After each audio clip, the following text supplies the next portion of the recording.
Assalamualaikum ағайын туыс бауырлар, қош келдіңіздер концертке. Жалпы концертке келген дұрыс.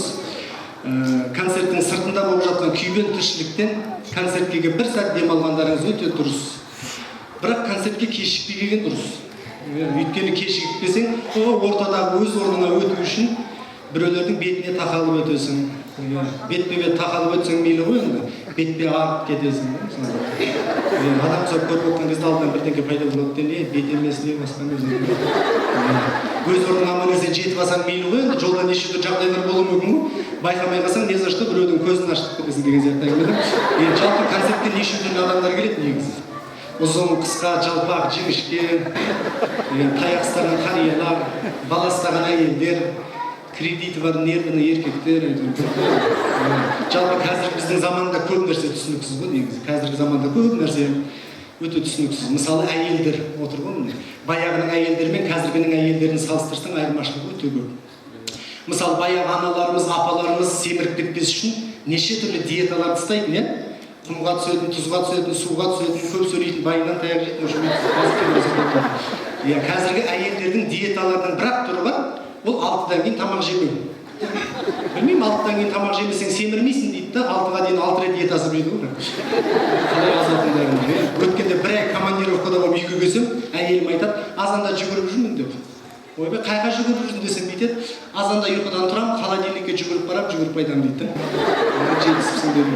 Жалпы қазіргі заманның адамдары басқаша. Қазіргі заманның келіндері де баяғының келіндерімен салыстырсаң айырмашылық көп. Қазіргі келіндер вообще басқа. Бір қыз бір әулетке келін болып түсіпті дейді. Сөйтіп бір аптадан кейін мамасына звондайды дейді. Мама, что-то келін болған ұнамады, алып кетесіз-ау деймін деп. Мама шошып кетті. Жайма қызым. В общем, азанда ұйқыдан тұрам, жуынып сүртінейін десем, сүлгілері дымқыл болып тұрады, бір түрлі дымқыл сүлгіге сүртінамайын, надоело жалып кетіңізші деп. Сонда мамасы айтыпты ғой, қызым, егер құрғақ сүлгіге сүртінгің келсе, елден бұрын оян депті ғой. Елден бұрын оянса құрғақ сүлгіге сүртіледі ғой, егер сүртіп оған сүртінбей, дұрыс па? Дұрыс болса шапына құрып қойыңыздар. Жалпы қазіргі келіндерге ырзамын. Қазіргі келіндер өте пысық, милары көп қой қазіргі келіндер. Бала туады, енелеріне беріп қояды. Суретте өздері үй жинағансып жүреді. Типа үй жинап жүреді. Көріп жүрміз ғой, бір терезені 1 сағат сүртеді. Екінші терезеге барады, оны 1 сағат сүртеді. Үшінші терезеге барады, енесі отырады, байғыз қарағат, ішінен тынып, жұтынып, тұнжып, сөйлемесе баласы батпайды. Баласы вперед десе жұғып жүрейін деп отыр ғой. Отырады, келіннің нервісіне дейіп сүртіп жүреді. Негізі апалар нервтен өледі ше. Суретте айтып, соңғы терезеге келеді келіні. Сонымен енесі сұрайды, қашан отырады, әй келін болдың ба деп. Келін айтады, жоқ мама, бұл терезелердің іші ғой, әлі сыртын сүртемін дейді. Терезе сүртем деп жүрген кезде кеш батады, түн болады, жататын уақыт келеді уже. Сол кезде тағы да қулықтарын асырады ғой бұл келіндер. Айтайын ба қалай? Бала-шағаның бәрін енесінің қасына сап береді. Мама, мынаның бәрі сізбен жатам деп жатыр деп. Қазір көп келіндердің түрі осында ғой, недовольны тұр ғой кешіне. Мынаның бәрі сізбен жатам деп жатыр деп. Байғыз енесі мәз немерелерім деп, аха, көресің түнде. Сөйтеді бала-шағаның бәрін алады, байғыз кемпір түнімен сол бала-шағамен алысып шығады. Біреуінің памперсін ауыстырады, біреуіне сүт әкеледі, біреуіне айран әкеледі, біреуіне су әкеледі. Аналар да азына батады ғой ақыл заманында. Ал келіндер күйеуінен құшақтап жатады. Сүттегісін ана қасына алады, кейін сүттен шыққаннан кейін оны да тауық қораға кіргізіп жібереді. Өздерің тудыңдар ма, өздерің бағыңдар келіндер. Мына енелерің өз бала-шағасы бағып өсірген уже все қартайған шағында демалысы дұрыс па? Іштеріңнен мені қарамай отырыңдар. Рас қой? Сосын мына апалар сіздер де немере деп өле бермеңіздерші. Немере етін жеп сүйегін береді дейді қазақта. Қазір апа деп жүр ме? Өскеннен кейін әке шешесін тауып алады олар, білеміз ғой. Қазір апа деп жүр ме? Сәл өскеннен кейін мама деп шыға келеді. Шетте қалыптастар. Өздеріңізді күтіңіздер, сіздер аман болыңыздар. Қатты айттыңыз ғой. Кішкене жастар ойлансын деп айтып жатыр. Мына жігіттер әсіресе.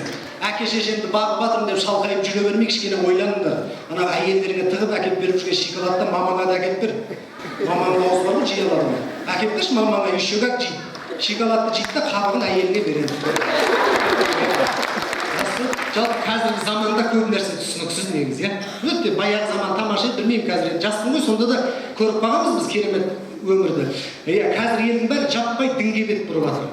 Елдің бәрі дінге бет бұрып жатыр ғой, намазға оқып әйтеуір жақсы ғой, әрине. Бірақ сонда да ненің күнә емес екенін әлі де толық ажырата алмаймыз. Мысалға, көшеде жартылай жалаңаш қысқа юбка киіп жүрген қыз-келіншектерге қарау еркектерге күнә. Ал енді дұрыс айта, сондай қыз келіншектерге қарамаймын деген еркектер қол көтерсінші.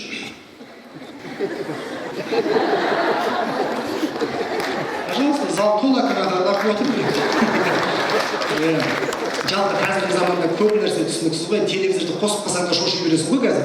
Жұмыстан адам ұзап бір демалайыншы деп кеп телевизорды қосып, елде не болып жатыр, жұртта не болып жатыр екенін тыңдайыншы дейсің ғой. Телевизорды қосып қалсаң уже жаңалықтарды тыңдасаң уже шоши бересің. Басында журналистер адам ұзап бастайды, кеш жарық деп күлімдеп бастайды да бір кезде жіберіп, кеше Америкада су тасқынынан 30 мың адам өлді, Қытайда цунамиден 20 мың адам өлді, Қызылордада бір әйел өз бала шағасын жеп қойып тұр дейді. Спокойно, жақсы жайып тұрыңыздар деп тұрады.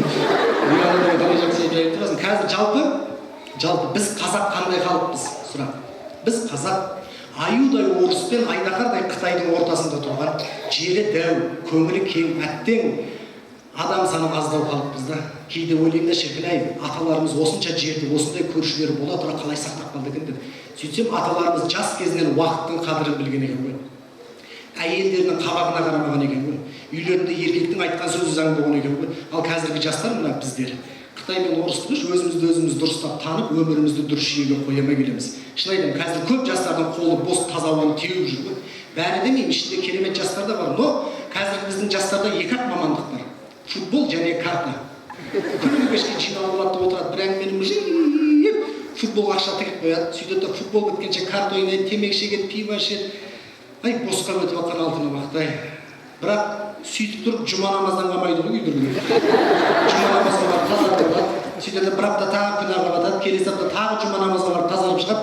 Жұма намазды монша ұқсады ғой үйдірген. Бәрі орнымен болуы ғой енді. Бұның бәрі не үшін деген сұрақ туындайды ғой енді. Бұның бәрі не үшін? Мен енді ойлаймын, өзім жеке пікірім ғой, бұның бәрі ата-аналар мына біздер балалардың тәрбиесіне, әңгімесіне жөнді құлақ аспаймыз ғой. Бала бірдеңе сұраса ойланбай жауап бере саламыз ғой. Ойды сүзгіден өткізіп барып жауап беру деген жоқ қой бізде. Бір бала атасынан сұрайды дейді, ата жаңа жыл деген не деп? Атасы айтады дейді, жаңа жыл деген аяз ата, елка, шырша, снегурочка деп. Мамасынан сұрапты, мама жаңа жыл деген не деп? Мамасы айтады дейді, жаңа жыл деген торт, неше түрлі салақтар, бешбармақ, манты, қайтадан торт деп. Ағасынан сұрайды дейді, аға жаңа жыл деген не деп?